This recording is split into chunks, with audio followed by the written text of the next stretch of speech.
Radio, rock and roll, and teenagers, an unstoppable force of the 50s. Over the airwaves, Elvis had become the undisputable king of rock and roll.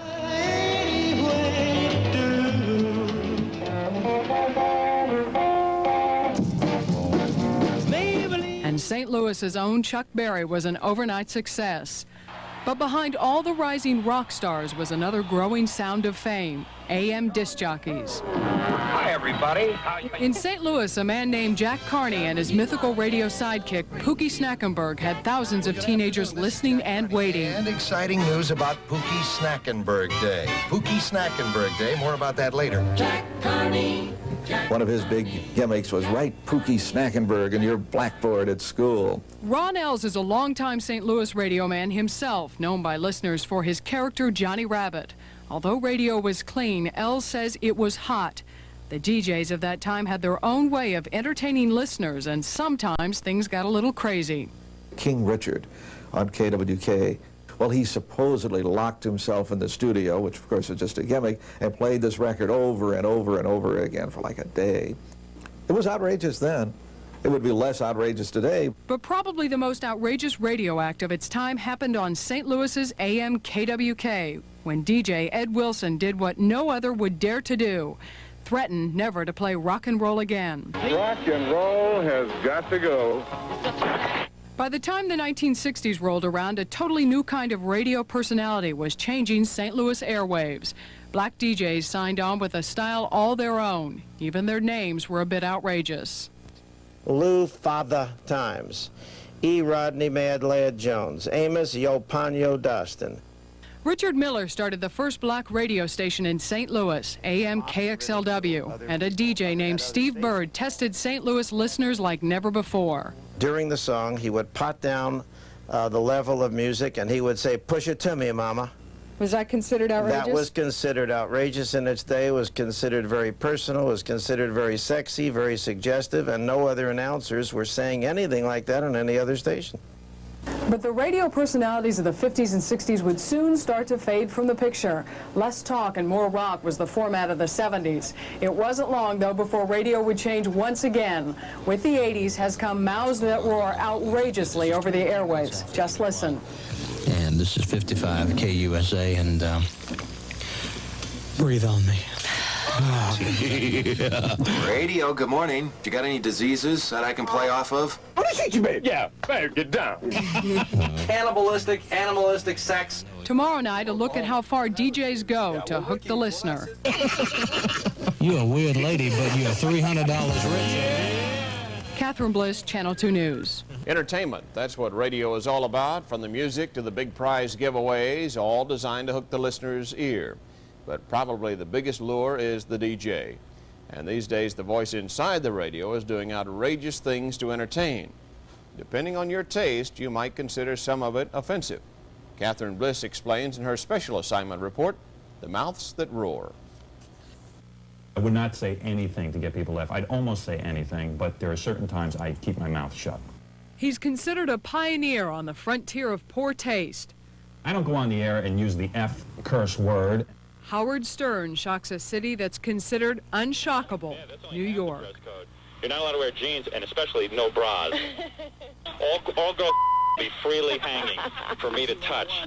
This is the Grease Man with all the fun and excitement. In Washington, D.C., the outrageous sound of the Grease Man. Few topics are considered safe or sacred to this DJ. These hands have been touched by God. Yeah, I think it's funny stuff. Funny on the East Coast, but in St. Louis, that somewhat of a twisted radio approach might be considered offensive. The Midwest has always been known for its conservative style, and for the most part, that's true with St. Louis radio. For the most part. This is 55 KUSA. You're getting a nice buff on your head this morning. Thank you. Do that again. Just do that. Thank you. 19 minutes before the hour. On the road to work with Anita Baker, Phillips Wall from Y98 FM. We're at 7:34 in St. Louis. You're with Kevin, the Morning Cafe. He did that, and he did that growling. That he growls. On AM 55, two DJs with the names Frank Opinion and Lee Sherwood claim to entertain not only the listener but themselves as well, beginning with jokes and one-liners that perk up the most liberal of ears, all meant in good fun. What form of contraception do you and your husband practice? You know what we think is cheap and vulgar? There are stations around the country, and we both agree with this, that get listeners' attention and create shock value by being vicious and mean and saying things about people. We don't do that. We don't like to do that. I've seen things on TV that are far beyond what we do.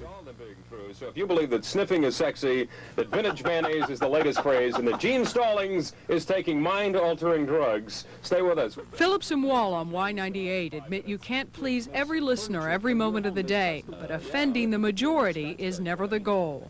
If you're too outrageous, people, when they're trying to get ready and do things, they don't really relate to it, and pretty soon you lose them. Losing listeners is exactly what radio stations want to avoid. There is a fine line between offensive and outrageous, but many claim once you find that level, the effect is like a chain reaction. Listeners begin to talk. They're saying it to their friends.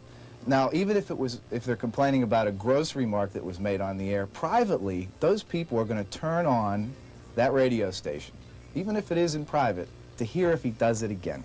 But what happens if a DJ exceeds the limits of outrageousness?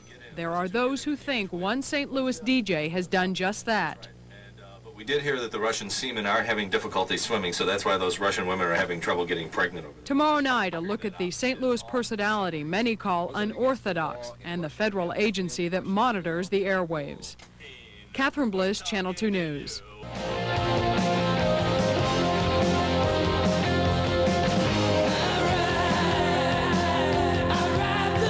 Warning, these lyrics may be unsuitable for young listeners. Labels are being stamped on certain rock albums considered offensive, and now radio DJs may be hearing a similar tune.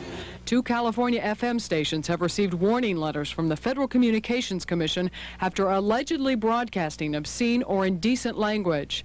Y98 FM, it is 8:38. Never in the history of St. Louis radio has a station received such a warning. Local airwaves have stayed out of trouble, but some claim the market is changing, due in part to one DJ.